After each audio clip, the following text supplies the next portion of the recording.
नमस्ते दोस्तों, कैसे हो आप लोग।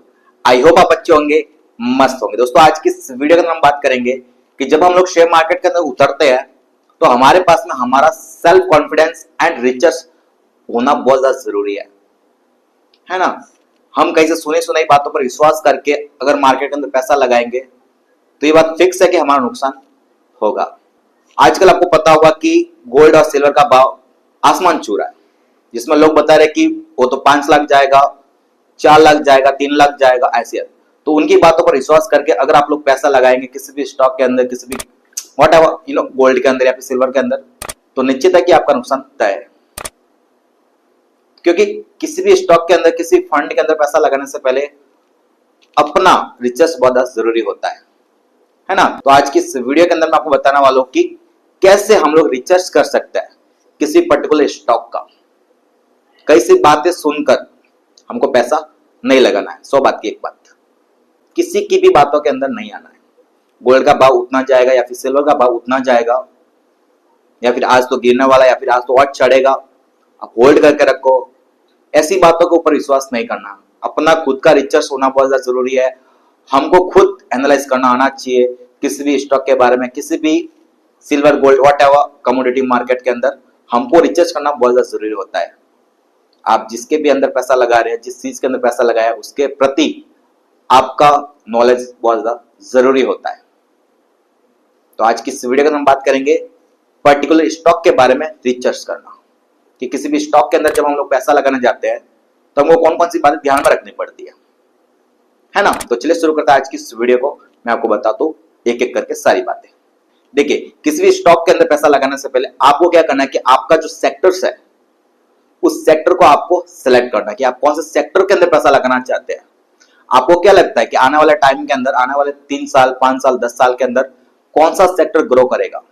IT sector, AI sector, FMCG sector, energy sector, कौन सा सेक्टर ग्रो कर सकता है? या फिर डिफेंस सेक्टर, कौन सा सेक्टर ग्रो कर सकता है आपके अकॉर्डिंग? उसी सेक्टर के अंदर आपको फंड सिलेक्ट करना है, उसके अंदर पैसा लगाना है। इतना ही नहीं, पैसा लगाने से पहले और फंड सिलेक्ट करने के बाद और कई सारी बातें जिनको हमको ध्यान रखना पड़ता है, वो भी मैं आपको बताऊंगा स्टेप बाय स्टेप इस वीडियो के आगे में। लेकिन सबसे पहले आपको फंड सिलेक्ट करना है, आपको सेक्टर सिलेक्ट करना है कि आने वाले टाइम के अंदर कौन सा सेक्टर ग्रो हो सकता है। इंडियन इकोनॉमी के बारे में आपको पता ही होगा कि हमारी इकोनॉमी वर्ल्ड की 4th लार्जेस्ट इकोनॉमी है ना। तो हम लोग ग्रो कर रहे हैं, हमारी इकोनॉमी ग्रो कर रही है, तो हमारा डिफेंस सेक्टर ग्रो हो सकता है। अब मैं आपको डिफेंस सेक्टर के बारे में बता रहा हूं, तो इसका मतलब यह नहीं कि आप लोग जाकर डिफेंस सेक्टर के अंदर पैसा लगा दें, ऐसा नहीं करना है। आपको खुद से रिसर्च करना है। आपको क्या लगता है? मेरे को तो लग रहा है कि डिफेंस सेक्टर ग्रो हो सकता है, या फिर एआई सेक्टर ग्रो हो सकता है, आईटी सेक्टर ग्रो हो सकता है। आपको क्या लगता है? उसी के अकॉर्डिंग आपको फंड सिलेक्ट करना है, उसी के अकॉर्डिंग आपको स्टॉक सिलेक्ट करना है। किसी भी सेक्टर के अंदर आपको 3 से 4 कंपनियां आपको सिलेक्ट करना है और उन्हीं के अंदर आपको कंपैरिजन करना है कि कौन सा स्टॉक आपके लिए बेटर होगा। समझ में आ गया आपको? ये तो बात थी पहली कि आपको सेक्टर सिलेक्ट करना है और फंड सिलेक्ट करना है। नंबर 2, आपको क्या देखना है? वो है उसका ट्रेंड। क्या ट्रेंड वो फॉलो कर रहा है? अब भी मार्केट के अंदर आप लोग पैसा लगाना जा रहे हैं, तो क्या वो अपसाइड है, अप ट्रेंड के ऊपर है, या फिर डाउन ट्रेंड में? कौन सा ट्रेंड फॉलो कर रहा है? आपको देखना पड़ेगा 52 वीक का हाई एंड लो।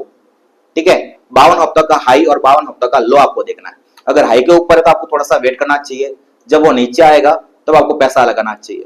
अगर हाई के ऊपर है और अगर आप पैसा लगाना ही चाहते हैं तो लगा लो, लेकिन स्मॉल अमाउंट, स्मॉल फंड आपको ऐड करना चाहिए उस पर्टिकुलर स्टॉक के अंदर। ज्यादा पैसा नहीं लगाना है, छोटे फंड से आपको शुरुआत करना, ताकि जब स्टॉक नीचे होगा, 10-15% का करेक्शन आएगा, तो आपके पास में फंडिंग होना चाहिए एवरेजिंग करने के लिए उस स्टॉक के अंदर। ऐसा नहीं है कि आपने एक ही बार में पैसा लगा दिया और अभी आपके पास में बिल्कुल पैसा नहीं है उस फंड के अंदर, उस स्टॉक के अंदर एवरेजिंग करने के लिए। तो ऐसा नहीं करना है, आप वेट करो, नीचे आएगा, नीचे आने के बाद आप पैसा लगा सकता है। तो आपको ये देखना है कि ये 52 वीक का हाई है या फिर ये 52 वीक का लो है या फिर सेंटर में, ये आपको एनालाइज करना। आप लोग इजीली देख सकते हैं अपने ब्रोकिंग एप्लीकेशंस के अंदर, आप लोग पता लगा सकते हैं। ठीक है, तो आपको सेकंड बात ये ध्यान में रखनी है। और तीसरी बात आपको क्या देखना है वो है उसका परफॉर्मेंस।